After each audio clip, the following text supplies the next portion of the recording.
starting at the left-hand corner of the unit. We'll do a little tour of the face of this.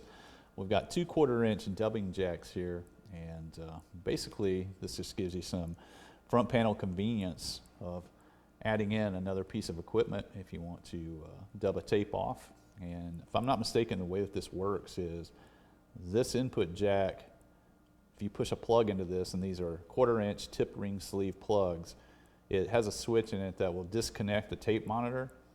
And if I'm reading this right, and I read this in the owner's manual because it was confusing me because there's only one set of tape in jacks on the back of the unit.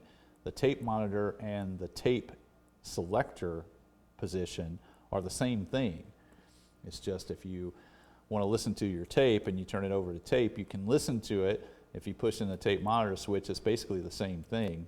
And if you plug something into here, it overrides both of them. I don't know that for a fact, but that's basically how I read it in the owner's manual.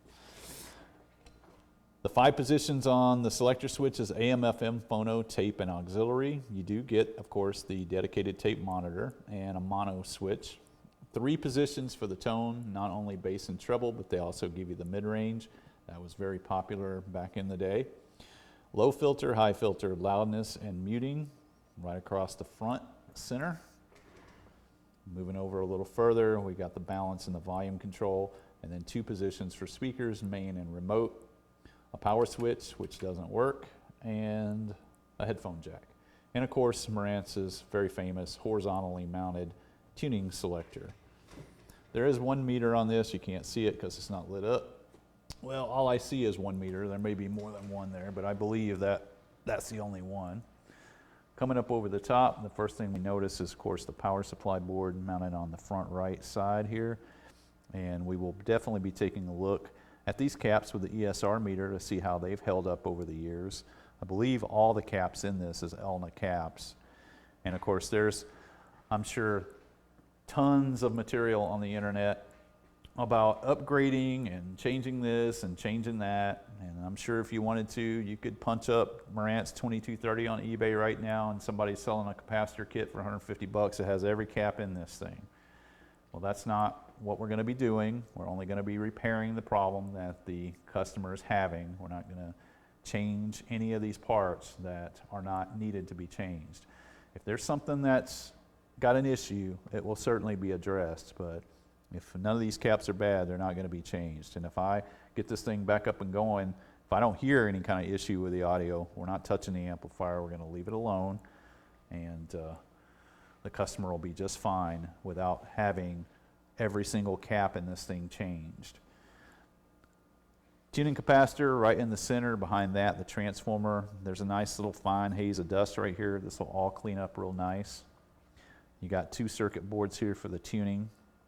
There's one in the back here. I'm not sure if that's the phono preamp or what that is. And as for the amplifier itself, very small board. There's not a lot of components there. There's only been one of these that I've ever worked on that had an amplifier issue that I can remember.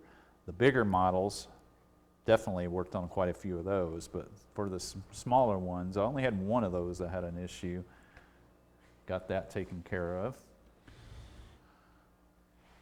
These do have the exact same outputs on each side. These are Hitachi 2SC, what is it, 879s in this? 897s. And of course, when you have outputs that are the same, that is a quasi-complementary symmetry, I believe is what they call that. Both channels exactly identical. We'll spin it around and have a look at the back of it. For the age of the unit, it's in really, really good shape. It is a little dusty, but that's pretty much it. Giving you the spring clip, push spring clips for the speaker connections, and this was before they switched this over to red and black. These are all black. 2 outlets. You get a switched and an unswitched and a switched. Of course, a mainline fuse. The quad radial output, I believe, was for quad FM stereo, something along those lines. You're going to get the main in and the preamp out jacks just in case this receiver's power is not sufficient. You can route it out to a louder amplifier. And then, of course, the 1 set of tape jacks, tape in and tape out, auxiliary and phono, and then, of course, the antenna connections. Everything looking real good here. It looks like it just needs to be blown out with the compressor, and it would look real nice. I was taking a look at that power switch, and I don't know. I don't see what I thought I was going to see, but it's been a while since I've worked on one of these. So I'm not sure what's going on here, if there's a position underneath the bottom of it that has that latching part in it. But we may be taking the front of this off, trying to get this switch out of here so we can work on that switch. So I think the first thing we'll do is let's go ahead and hook some speakers up to it, and we'll go ahead and hold the power switch in and see if this thing will produce some sound and what kind of quality of sound that we have. But from first glance here, everything looks real good. Wouldn't be surprised if we do have some lamps out, but that of course would depend on really how much the customer used the unit. I've seen these this old and all the lamps original still work. So give me a second for that and we'll come back. All right, we're gonna pick back up. Got the unit plugged in, jumpered out the power switch with a jumper wire, and we have beautiful audio, perfectly balanced left to right, no issues whatsoever. All of our dial lights are working, including stereo indicator and tuning meter light, and the tuning meter itself is working just fine. I did notice that messing around with the selector switch does cause one side of the tuner to kind of fade in and fade out a little bit. So we know that needs to be cleaned. Also, the balance had a little bit of static in it when I first started messing with that, but that came around and started working just fine.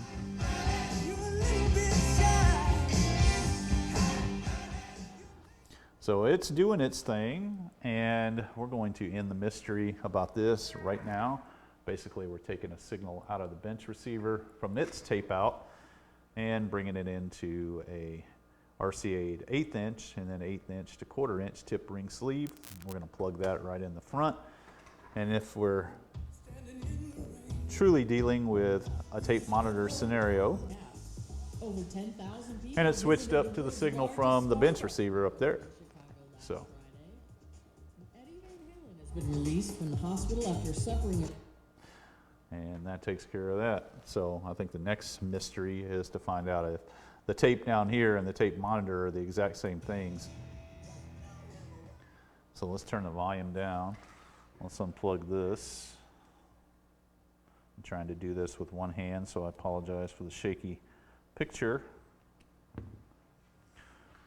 And the tape is on the first set of jacks down here. So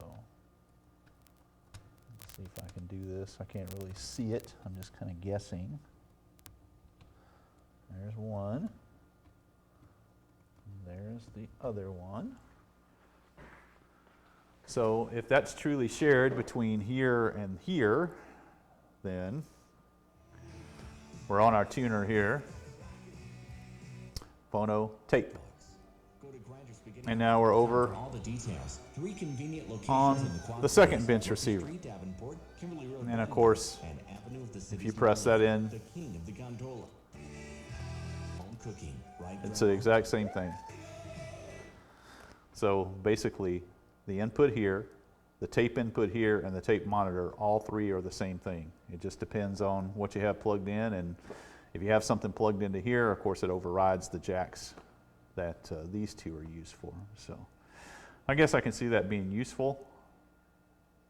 You know, having a second, back in the day when this was popular, you may have had that 8-track deck, playback deck, that you could have routed through here and then make yourself a cassette copy or reel-to-reel copy of your 8-track using this type of setup. So pretty useful, I would think.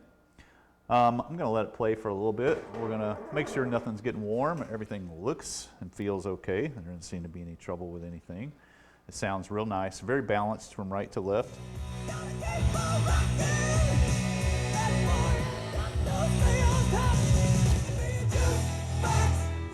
And of course, this is a very loud receiver.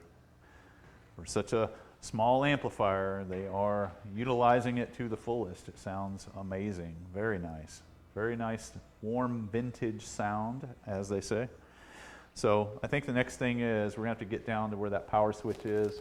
I'm going to take the bottom off of it because that's going to give us the best look of the power switch and the best opportunity to clean up all these controls. And we're also going to put some in the tape monitor, any of these that we can get to, and do a full cleaning on everything. So give me a few minutes for that and we'll come back. All right, so we're going to pick back up. Got the unit cleaned out, all the dust removed. We can see all the circuit boards and everything looks real good here. At the same time, went ahead and ESR'd everything in the power supply, everything down here, every cap I could get to, and everything perfect, well within tolerance of what it should be. And so therefore, there'll be no changing anything. There's just no call for it. And that includes even the smallest one, this .47 mic cap right here. They have an amplifier, no trouble. Everything looking real good.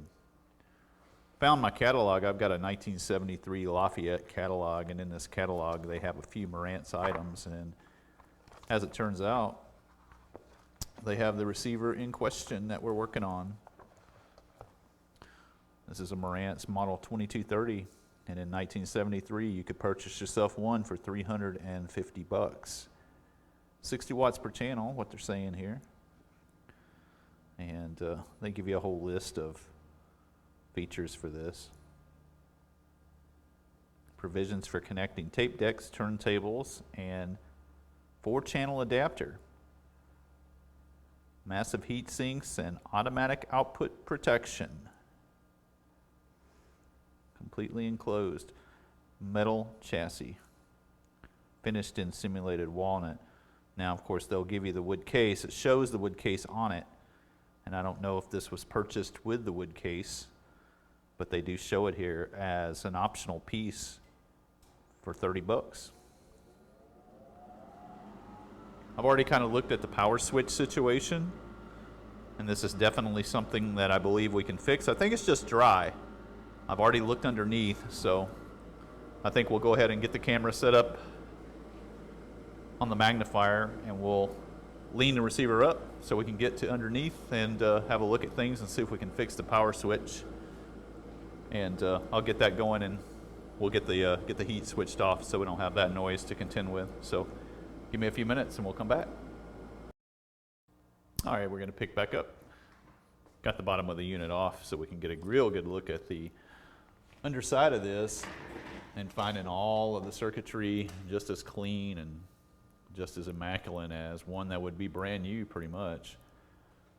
Looking at the bottom of our caps around where the terminals and stuff are at, there's no corrosion, any type of leakage. Everything looking real good. Went ahead and ESR'd some of the larger ones and smaller ones throughout the circuit that I could feasibly get a hold of, and everything again checks just fine. Doesn't seem to be any problems with any of it, so we're not going to mess with any of it. Cleaning the controls is not going to be any big deal at all, but that power switch where we're really trying to get to is right up in here. And I'll show you. I'll try to show you. This is going to require my hand being a little shaky. There's nothing I can do about that. It's just freehand in the camera.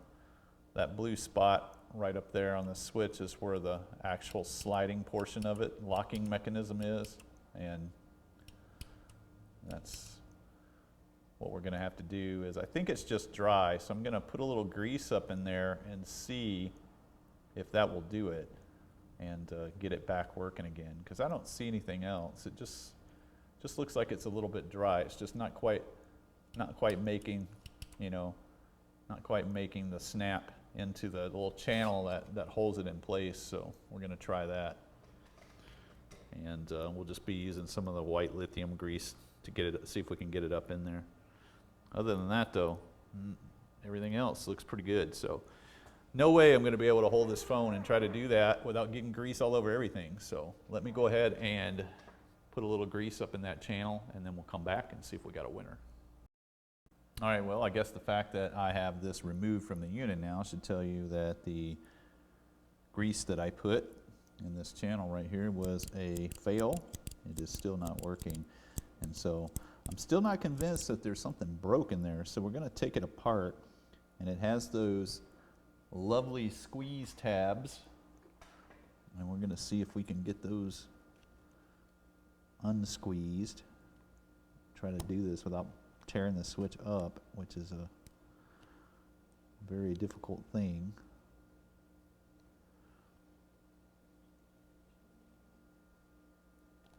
See if we can find out what's wrong in there.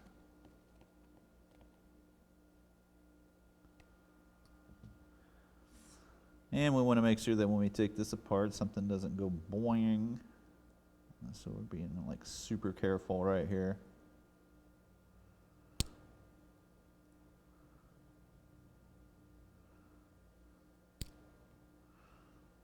Okay. Wow. Those look a little pitted. I don't know if that has anything to do with it or not, but it sure doesn't look good, that's for sure.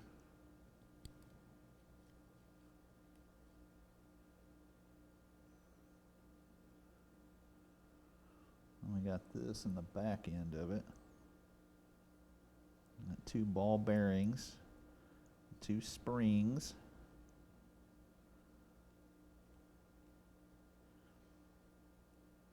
Yeah, those are pretty dark.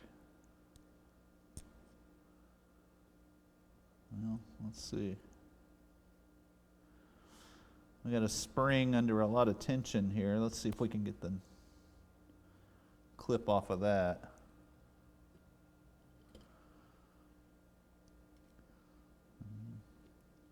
If we get to the point to where it's not looking good, we'll just replace the switch. I have substituted a switch on one of these before, and I do have one. I'm pretty sure that will work. So, and they've got this kind of epoxied or glued, I guess, in an effort to try to prevent it from coming off. So let's see if we can get that off there.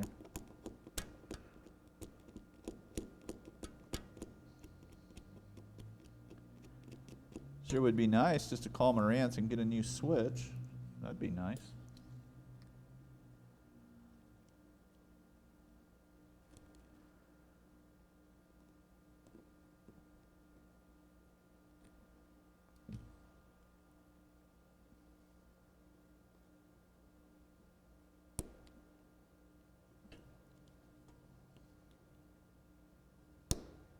Okay. Try not to make anything go flying.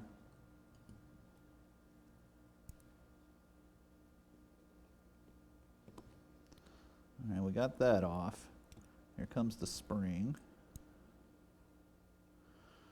Now let's see what's in there. It's not working.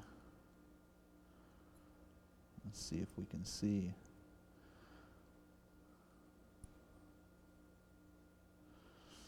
Of course, we see all that nasty grease and contact cleaner. I squirted in there in an effort to try to get it fixed.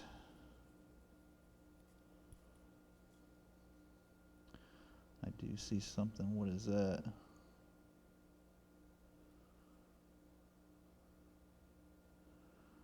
It's not some part that it needs, right? I'm not sure what that is. Let's get this all cleaned up.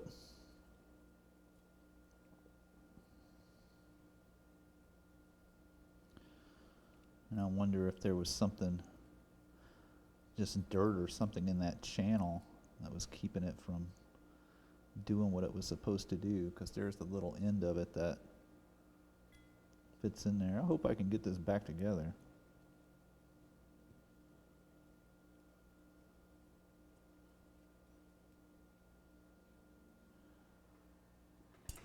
Let's get another Q-tip.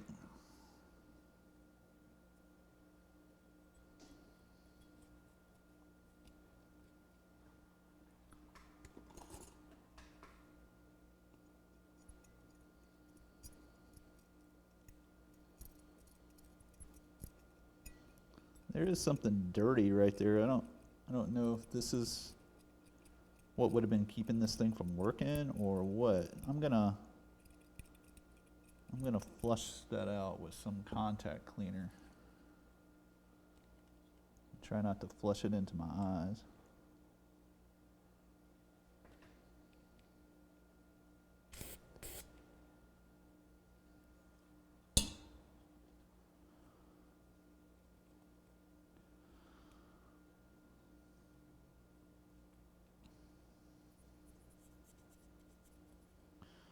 And I'm still not sure what this is. I don't know if that's a piece of it or what. It doesn't look like it. It just looks like it's some kind of coating off of something.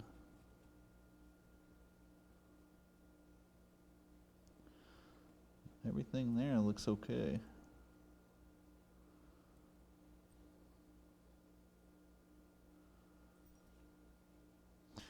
Yeah, I'm really starting to question whether or not I'll be able to get this back together.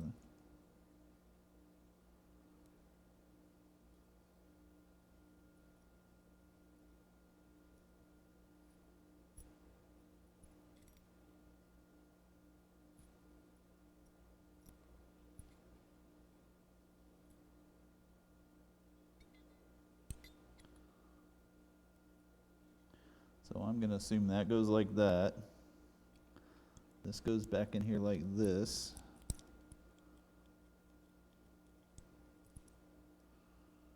Well, after that's in the right spot again.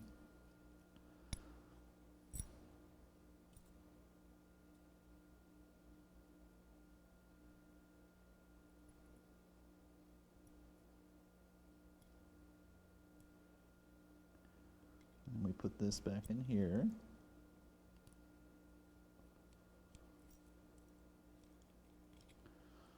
Yeah, that's going to be a little bit of a challenge.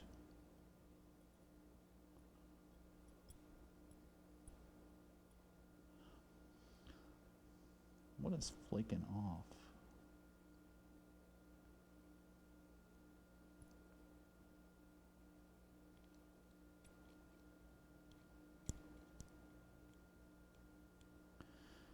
And I'm going to say that that's where it's supposed to be, maybe. Where does this play into all of this at? Right here, maybe? And then the spring.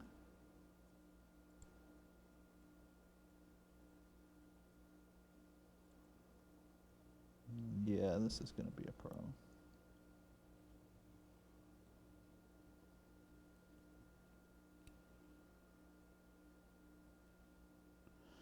Let's put it right there for now. Damn it.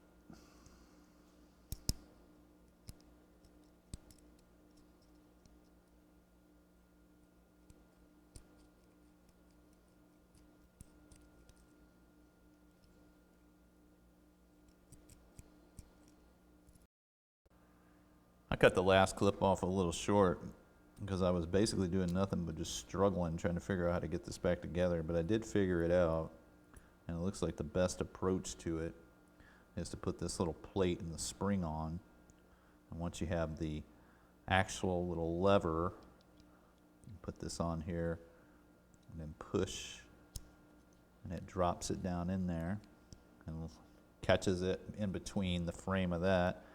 And then from that point, we'll put this little piece in. We're not going to worry about the contacts right now, as that's not really what our complaint is, or what our problem is. And I just don't see any improvement whatsoever. So there's either something wrong with the little tip of the catch that goes in the channel, or something wrong with the channel, because it is absolutely perfectly lubricated, no trouble.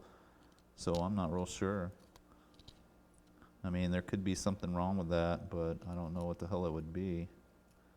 And I've played around with it a few different times, and I haven't seen any improvement. I looked at this piece really super close just to see if there was anything wrong with that pin. I guess that pin could be worn down, but I'm not sure. You know, I would think the plastic piece would be more susceptible to that than this, you know. And I don't know, you know, I was thinking maybe that maybe the grease is the problem. Maybe I put, you know, too much lubrication on it, but I wouldn't think that would be an issue. So yeah, I've been kind of struggling here with this switch, trying to figure it out, which I'm not going to do very much longer. I'm just going to replace it, but if we could fix this one, I sure would like to. So I think I'm going to play around with it just a little bit longer and see if I can come up with anything. I'm going to take all the grease off of it and see if that makes any difference, or all the grease out of that channel. I can't imagine that would, but I'm going to do that and see if it, just mysteriously starts working correctly again. And I'm going to magnify this area and see if there's anything obviously broke. So give me a minute for that, and we'll come back with an update. All right, let's go ahead and come back in here real quick, because I did actually make some progress on this. I went ahead and cleaned all the grease off of it and looked at it under magnification with a magnifying lens, and I didn't see anything wrong with the little plastic channel. It didn't look like anything was broke. And so I kind of came to the conclusion that it's possible that the little pin at the end of this little lever arm, whatever you want to call it, must have worn down from scraping in that channel so much. So what I did was I put a slight bend in it to kind of force it down into that channel a little bit more, and it did make a difference. And so I'll try to get it back together here, and this has been another thing. It's just such a struggle to get this thing back together. And did I get it? No, I did not. It's like it has to be in that right perfect spot. If it's not, that's it. And so this is the progress that I've made with it. It is actually clicking and staying into place. And it is doing its thing and working like it's supposed to. So I think that maybe what happened was that little pin at the end of that rod, lever, whatever, worn down, and by bending it, forced it over to in that channel to where it's holding on to that channel just a little bit better. Because now you can sit there and push it 100 times and it locks every time. So now if I can get this mess over here cleaned up, the contacts and stuff, we'll go ahead and get this thing back together and use it. It was working prior to this. These are dark, and there was one over there that was a little pitted, but I'm going to clean them all up, and we're going to put the switch back together and get it all put back together and see how it's locking into place with the contacts back in it. So give me a minute for that, and we'll come back and test it out when I've got it all back together. Okay, I'll apologize about the noise. The heat is on, but I figured in case anybody ever finds themselves in this situation, you just take the switch apart and don't really pay attention like I did. You won't have to struggle like I had to for the last 30 minutes trying to figure out how the contacts go back in. And apparently the way that they go back in is like so. Is this piece will go underneath and into that little channel right there, or that little cutout, and then they'll both lay right here. And the way that I got the other one to work and stay in place is I put a little grease on it so it kind of stick together, because this is really a serious pain in the ass trying to get this stuff back together. I would have been far better off just to replace the switch time-wise, but you get so far in and then you're like, I feel committed that I need to do it. So anyway, and the way that I figured this out, and it took me a while to figure it out, but the way I figured this out was I seen that there was just the slightest bit of friction right there, and you can tell that that's where the little balls right here go. I'm going to bring them in here. The little ball bearings sit on top of this and roll against that. Those little ball bearings right there. Now, I'm going to take a little grease and put it here to hold the ball bearings to the spring, and then kind of, I don't know how, but just somehow kind of put the two together, and hopefully it'll stay together long enough for me to snap it in place. But yeah, this is not, there's no part of this that's easy. No part of it that's easy. So I thought I would just let anyone that might be trying to take this switch apart and get this switch put together, and don't put your contact in wrong like I just did, how to do it and get it back together. because it's not easy. So hopefully this will help somebody. Okay, so we'll pick back up. I got the switch back together. That was quite the task, trying to make sure that those ball bearings didn't fall off of those springs. And it does work, but I've seen it intermittently fail like it's kind of doing right now. And so I'm just not feeling very comfortable with this for, 100% reliability. So given that scenario, I'm going to put this switch in it.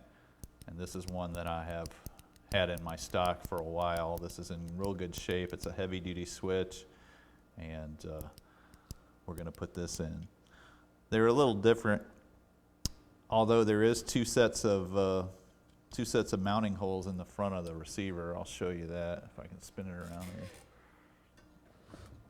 Let's take the thing off yeah, they've put two sets of holes here, and so the second set lines up perfectly, which leads me to believe that they probably, did that because they didn't know which switch they were going to use. Maybe they're going to use one with this type of bolt pattern, which fits perfectly in the inside holes, and then of course the larger switch here fits in the outside holes. But the only difference is that this is a little fatter than this, but we'll shim that up inside the button to where there won't be any issue there. So I'm going to go ahead and get this switch installed in the front, and I'll show that to you before I put the face back on it. But yeah, I'm done dicking around with this. This is way too much time. I should have threw this in the garbage to begin with and just put the other switch in, because this is probably about an hour and a half messing with this, trying to get it fixed.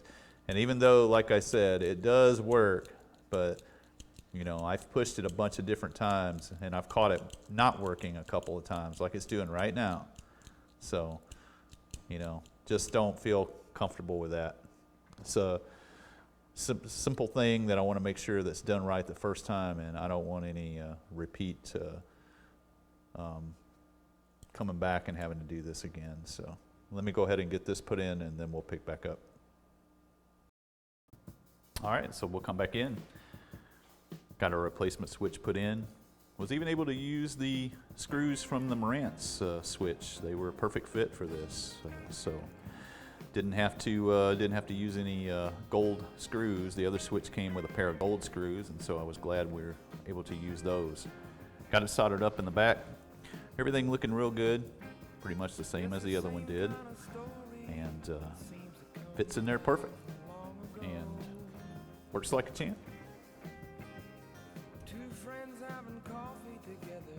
No trouble whatsoever.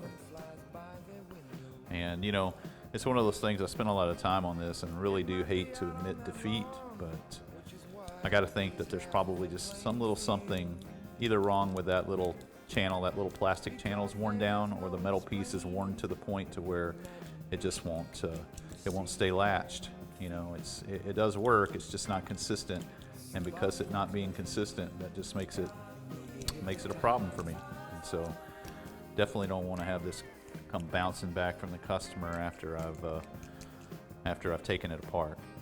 As for the little cap that goes on the end of the switch, what I decided to do there was I drilled into it with a drill bit, and what I was trying to do is accommodate for some of the additional length. This has got just a little bit, a little longer than the OEM switch was, and the additional little bit that I drilled down into that will kind of accommodate some of that.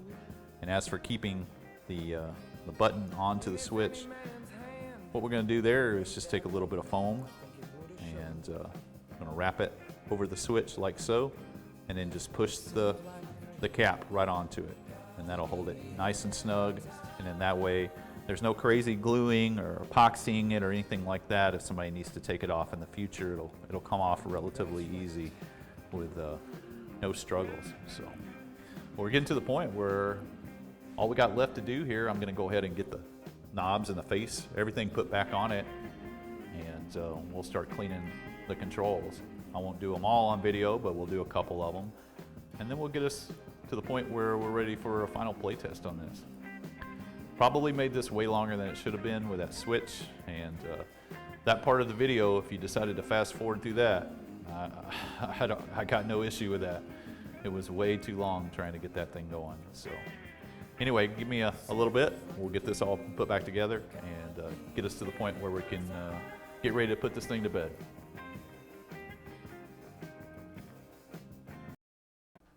Okay, so we'll come back in. Got all the controls as far as the switches, balance, volume, tape monitor, speaker switches. Got all of that cleaned up. Got the face and everything put back on the unit.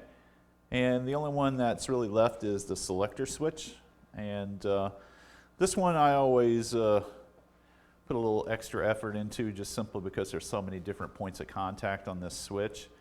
And if you see me in other videos clean controls, then you know my method for doing this is I'll take a little toilet paper and we'll pack toilet paper in here. If you know that you're going to be pumping a lot of that fluid there, I don't want that fluid all over everything, so just kind of push this up in there a little bit and that'll help absorb it. You can get it in there. Not always the easiest thing to pull off. And then from that point, we just take our MG Chemicals Super Contact Cleaner and we'll work it in there on both sides of every wafer. It doesn't take a whole bunch. And because this stuff has a tendency to spray out, there's no real controlled way to do it. They have on the top of the can, they have that low, medium, and high setting, but it does very little on low to control how fast it comes out. So you got to kind of just control the amount of pressure you put on the knob or on the button. And just work that back and forth. That's pretty much it. I mean, when you're spraying this stuff into the receiver, the last thing you want to do is get it on any of the parts that are for the tuning dial. Of course, we're a little ways away from that, so it's not really a big deal, but if you start going crazy, this stuff can get places that you don't want it to get. And so once you've got it worked out back and forth a few times, then there shouldn't be any issues, should be okay. And then from that point, I'll just let it sit there and kind of drain. And then when you know, a few minutes have passed, I'll pull the paper out and you know, we'll put the bottom back on it. But yeah, it's a very multi-contact control, so you want to make sure that that one's sprayed on both sides of each wafer, and that one's got 4 wafers on it. So that's pretty much it for the controls. The rest are very easy to get to. Up here on the volume, you know, they're opened up on the back. You can easily get to the bottom volume and the balance, and even the tone controls are not too bad. As for the switches, a little bit more difficulty trying to get to those. Like for instance, right over here, there's the mutant switch. That one's pretty easy to get to, but the ones below it are a little bit more difficult. But if you've got an extension tube, that helps. I've got an extension tube for that can, and so you can kind of drizzle control cleaner in there and get it where you need it to be without making too big of a mess. So I guess we're finished up with the control cleaning. We'll come back. I'm going to put the bottom on, and we'll come back and we'll do a quick test, and then we'll do our final play test. Okay, everything coming back together pretty good. Let's go ahead and switch it on.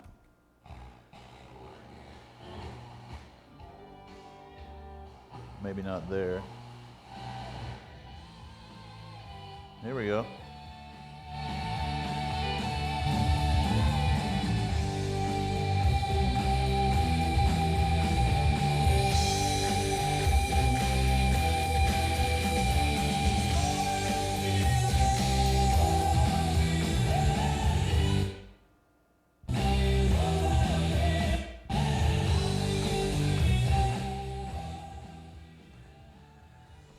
Yeah, I don't think there's much discussion about how great these receivers sound. They sound amazing.